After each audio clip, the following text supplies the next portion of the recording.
اعوذ باللہ من الشیطان الرجیم بسم اللہ الرحمن الرحیم رب اشرح لی صدری ویسر لی امری واحلل عقدۃ من لسانی یفقہوا قولی۔ آج قرآن لیسنس کے سلسلے میں ہم سورہ فاطر کو پڑھنے سمجھنے کی کوشش کریں گے۔ سورہ فاطر قرآن کی 35ویں صورت ہے اور اس میں 45 آیات ہیں اور ٹوٹل 778 ورڈز ہیں۔ یہ مکی زمانے کی صورت ہے جو کہ 618 سے لے کے 620 AD میں نازل ہوئی تھی، اور اس میں بیسیکلی اللہ، اس کے فرشتے، رسول، نبی اور انسانیت کا ذکر ہے۔ یہ وہ وقت ہے جب کہ رسول اللہ صلی اللہ علیہ وسلم کے اوپر بہت مشکل وقت تھا اور کفار آپ کے اوپر پل پڑے تھے اور آپ کو بہت ٹف ٹائم دے رہے تھے۔ لفظ فاتر کا مطلب ہوتا ہے کریٹر، بنانے والا، اوریجنل کریٹر، اور اس سورہ کو سورہ ملائکہ بھی کہتے ہیں۔ تو ہم ان کی خاص اور کچھ چیدہ آیتوں کو سمجھنے کی کوشش کریں گے اردو کے اندر۔ اس آیت کا شروع اس طرح ہوتی ہے کہ تمام تعریف اللہ کے لیے جو کہ آسمان و زمین کا بنانے والا ہے اور اسے تمام فرشتوں کو پیدا کیا ہے اور ان کے 2 3 4 پر ہیں۔ یہاں پر کہنے کا مقصد یہ ہے کہ اللہ تعالیٰ نے ہر فرشتے کو اس کی کیپیسٹی کے حساب سے پاور عطا کی ہے، اور اس طرح ہر فرشتے کو مختلف طریقے کے پر دیے ہیں۔ جیسے حضرت جبرائیل علیہ السلام کے بارے میں کہا جاتا ہے کہ ان کے 600 سے زیادہ پر ہیں۔ آگے کی آیت میں یہ فرمایا گیا ہے کہ یہ اللہ تعالیٰ پر منحصر ہے کہ وہ کسی کے لیے رحمت کے دروازے کھولے یا نہ کھولے، یعنی اگر وہ رحمت کے دروازے کھول دے گا تو پھر وہ اسے کوئی بند نہیں کر سکتا، اور اگر اس نے رحمت کے دروازے بند کر دیے تو اسے کوئی کھول نہیں سکتا۔ آیت نمبر 3 میں پھر یہ فرمایا گیا ہے کہ لوگوں ان نعمتوں کو یاد کرو جو اللہ نے تم پر نازل کی، وہی تمہارا خالق ہے، وہی تم کو رزق دیتا ہے، اور اس کے علاوہ کوئی تمہارا رازق یا مالک نہیں ہے۔ سورہ فاتح کا اصل مضمون توحید ہے اور لوگوں کو خبردار کرنا ہے۔ لوگوں کو یہ بات باور کرانی ہے کہ تم کس طرح یہ کہہ سکتے ہو کہ اللہ اور اس کا رسول سچا نہیں ہے۔ تم اپنے آس پاس لوگوں کو دیکھو اور یہ دیکھو کہ دنیا میں کس طرح کام ہو رہا ہے، چیزیں کس طرح چل رہی ہیں، اور یہ سب کچھ دیکھنے کے باوجود اگر تم اس میں یقین نہیں کرتے کہ اللہ اور اس کے رسول جو ہیں وہ ان کی وحدانیت کیا ہے، تو پھر تم سے بڑا کوئی بیوقوف نہیں ہے۔ آگے کی آیتوں میں کچھ اس طرح کا ذکر ہے کہ رسول اللہ کو خبردار کیا گیا ہے اور ان کو تسلی دینے کے لیے کہا گیا ہے کہ تم اس بات سے نہ گھبراؤ کہ لوگ تمہیں جھٹلا رہے ہیں، کیونکہ تم سے پہلے آنے والے پیغمبروں کو بھی انہوں نے جھٹلایا تھا، اور یقین جانو کہ اللہ کا وعدہ سچا ہے، یعنی یہ لوگ جو لوگ غلط کام کر رہے ہیں ان کو ان کی سزا ملے گی۔ دنیا کی زندگی جو ہے وہ دھوکے کی زندگی ہے، تو اس میں تم نہ پڑ جانا اور اپنے معاملات کو ہمیشہ اللہ تعالیٰ کے مطابق رکھنا۔ فردر اس میں یہ کہا گیا ہے کہ اصل میں بیسیکلی شیطان جو ہے وہ لوگوں کا یا ہم سب کا بہت بڑا دشمن ہے، اور وہ ہمیں ہر وقت دھوکے میں ڈالے رکھتا ہے، یعنی وہ ہمیں ہر وقت یہ باور کرانے کی کوشش کرتا ہے کہ ہم جو کچھ کر رہے ہیں وہ صحیح ہے، چھوٹے موٹے گناہ کر لیں کوئی بات نہیں، اللہ بڑا غفور الرحیم ہے۔ تو یہ شیطان کا بہت بڑا ایک چال ہے جو ہم انسانوں کے ساتھ وہ چلتا ہے، اور اسی لیے کہا گیا کہ شیطان تمہارا کھلا دشمن ہے، اور شیطان کا بیسیکلی کام یہ ہے کہ وہ ان لوگوں کو دعوت دیتا ہے جو اس کے راستے پہ چلنے کے لیے تیار ہوتے ہیں، یعنی وہ ایسے نہیں کہ نیک لوگوں کی طرف جاتا ہے، اس کے لیے کچھ نہ کچھ وہاں پہ ریزسٹنس ہوتی ہے، اور وہ یہ چاہتا ہے کہ لوگ جن لوگوں کو وہ بلا رہا ہے وہ اس کے باسی یا اس کے پڑوسی بن جائیں گے دوزخ میں، اور جن لوگوں نے کفر کا راستہ اختیار کیا ان کے لیے شدید عذاب ہے، اور ان کے لیے، اور جن لوگوں نے نیک اعمال کے لیے، شیطان جو ہے وہ لوگوں کو اس طرح کی پوزیشن میں لے کر آتا ہے کہ ان کو اپنی بری چیزیں جو ہیں وہ بھی اچھی نظر آتی ہیں۔ تو اس کانٹیکس میں یہ کہا گیا ہے کہ یہ کیسے ہو سکتا ہے کہ نیک آدمی اور برا آدمی برابر ہوں، اور پھر یہ فردر کہا گیا ہے کہ یہ اللہ کا ہی پریروگیٹو ہے کہ وہ جس کو چاہے بھٹکا دے اور جس کو چاہے ٹھیک راستے پر لے آئے۔ پھر رسول اللہ صلی اللہ علیہ وسلم کو کہا گیا ہے کہ آپ اس بات کی فکر نہ کریں اور اپنی جان نہ گھلائیں ان لوگوں کے لیے جو کہ آپ کے پیغام کو نہیں سن رہے یا نہیں سمجھ پا رہے۔ وہ اللہ ہی ہے جو ہوائیں بھیجتا ہے بادلوں کی صورت میں، اور وہ ایک شہر سے دوسرے شہر میں چلی جاتی ہیں اور مردہ زمینوں کو دوبارہ زندہ کر دیتی ہیں۔ اسی طرح بارش کے ذریعے مردہ زمینوں کو دوبارہ زندہ کر دیا جاتا ہے، اور یہ اگزامپل اس لیے دی گئی ہے کہ یہی حال انسانوں کا بھی ہوگا کہ وہ مرنے کے بعد دوبارہ زندہ کر دیے جائیں گے. تو اس میں کوئی عجیب و غریب بات نہیں ہے. عزت کا دار و مدار جو ہے وہ اللہ تعالیٰ کے یہاں ہے. تو جو شخص عزت حاصل کرنا چاہتا ہے اس کو چاہیے کہ وہ اللہ کی طرف رجوع کرے اور اللہ کے پاکیزہ کلمات کو پڑھتا رہے اور نیک عمل کرے. یہاں پر یہ بات ضروری ہے کہنا کہ صرف ایمان جو ہے وہ کافی نہیں ہے، بلکہ نیک عمل کرنا آپ کے ایمان کو اللہ کی طرف لے جاتا ہے. اور جو لوگ بری بری مکاریاں کرتے ہیں ان کو سخت عذاب ہوگا اور ان کے مکاریاں ملیاں میٹ ہو جائیں گی.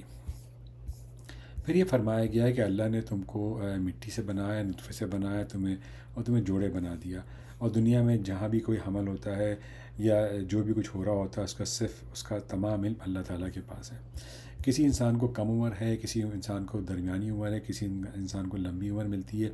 تو یہ سب اللہ تعالیٰ کے علم میں ہے اور یہ سب ایک کتاب میں یا لوح محفوظ میں درج ہے. اور یہ ساری باتیں اللہ تعالیٰ کو پتہ ہے اور اللہ تعالیٰ کے لیے یہ کام کوئی مشکل نہیں ہے. آیت نمبر 12 میں اللہ تعالیٰ کی نعمتوں کا ذکر ہے.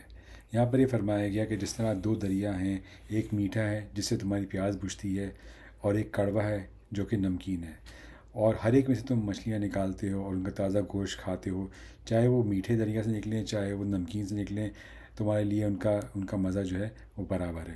اسی طرح تم دریاؤں سے زیورات نکالتے ہو جو تمہارے پہننے کے کام آتے ہیں، اور تم کشتیوں کو دیکھتے ہو کہ دریا میں چلتی چلی جاتی ہیں. تو ان سب چیزوں کو استعمال کرو اور ان تمام چیزوں میں اللہ کا فضل تلاش کرو اور اللہ تعالیٰ کا شکر بھی ادا کرو. اللہ تعالیٰ وہ ہے جو رات کو دن میں داخل کر دیتا ہے اور دن کو رات میں داخل کر دیتا ہے. یعنی یہ کام اتنا سیملیسلی ہو رہا ہے کہ ہمیں اس کا پتہ لگتا بھی نہیں ہے. اور سورج چاند جو ہیں اپنے کاموں پر لگے ہوئے ہیں اور ایک وقت مقرر تک کے لیے اپنا کام کر رہے ہیں. اللہ جو ہمارا پروردگار ہے اس کے پاس ساری بادشاہی ہے، اور اسے چھوڑ کر جھوٹے خداؤں کو اگر تم پکارو گے تو وہ تمہارے کسی کام نہیں آئیں گے. تو ان لوگوں کی مثال تو ایسی ہے جیسے کھجور کی گٹھلی کے چھلکے، ان کا اختیار اس سے زیادہ نہیں ہے. آیت نمبر 14 میں ڈائریکٹلی کفار سے ایڈریس ہے، اور ان لوگوں کو یہ کہا گیا ہے کہ جن لوگوں کو تم نے خدا بنا کے رکھا ہوا ہے، قیامت کے دن جب وہ دن تم پکارو گے تو وہ تمہیں کوئی جواب نہیں دے سکیں گے اور تمہارے شرک کی خرد تردید کریں گے. جس ذات کو تمام باتوں کی مکمل خبر ہے اس کے برابر تمہیں کوئی اور صحیح بات نہیں بتائے گا. تو قیامت کے دن یہی لوگ ہیں جو کہ تمہاری ان تمام تعویلوں کو رد کر دیں گے اور کہیں گے ہم نے تو تمہیں نہیں کہا تھا، تم نے ہمیں خود ہی اپنا خدا بنایا ہوا تھا. آیت نمبر 15 میں یہ کہا گیا ہے کہ ہم سب اللہ کے محتاج ہیں اور اللہ ہی تعریف کا بذات خود مستحق ہے. آیت نمبر 16 میں یہ کہا گیا ہے کہ اگر اللہ چاہے تو تم سب کو فنا کر دے اور ایک نئی مخلوق لے آئے، اور یہ اللہ تعالیٰ کے لیے کوئی مشکل کام نہیں.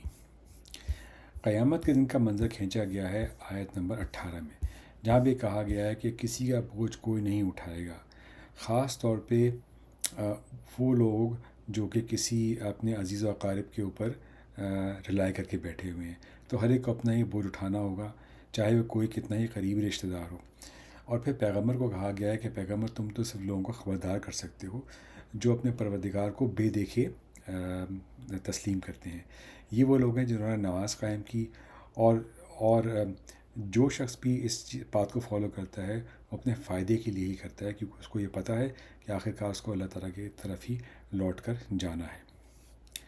آیت نمبر 19 میں یہ کہا گیا ہے کہ جس طرح اندھا اور دیکھنے والا برابر نہیں ہے، جس طرح اندھیرے اور روشنی برابر نہیں ہے، یہ آیت نمبر 20 ہے. جس طرح سایہ اور دھوپ برابر نہیں ہے، یہ آیت نمبر 21 ہے. اسی طرح زندہ لوگ اور مردے بھی برابر نہیں ہو سکتے. یہاں زندہ اور مردوں سے مراد یہ ہے کہ زندہ لوگ وہ ہیں جن کے دل میں ایمان ہے، اور مردے وہ ہیں جن کے دل میں ایمان نہیں ہے اور ان کے دل میں انسانیت نہیں ہے.